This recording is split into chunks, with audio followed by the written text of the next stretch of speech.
প্রতিদিন করার মতো কিছু ছোট ছোট আমলে সালেহ শিখিয়ে দিবেন।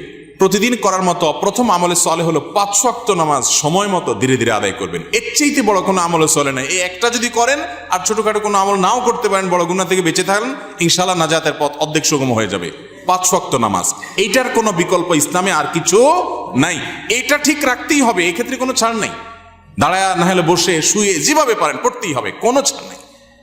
অতএব 1 নম্বর আমল হলো 5 ওয়াক্ত নামাজ পড়বেন। 2 নম্বর হলো সকল বড় বড় মোটা মোটা গুনাহগুলা থেকে বেঁচে থাকবেন। চোখের গুনাহ, হারাম জিনিস দেখা, হারাম জিনিস শোনা, গালমন্দ করা, মানুষের হক মারা, হারাম খাওয়া, এই বড় বড় গুনাহগুলো থেকে বেঁচে থাকবেন। নাম্বার 3, নবী করিম সাল্লাল্লাহু আলাইহি ওয়াসাল্লাম প্রতি বেশি বেশি দুরূদ পাঠ করবেন। আল্লাহুম্মা সাল্লি আলা মুহাম্মদ ওয়া আলা আলি মুহাম্মদ, শুধু সাল্লাল্লাহু আলাইহি ওয়াসাল্লাম, দুরূদ ইব্রাহিম যত বেশি পারেন দিনে 10 বার 20 বার পাঠ করবেন।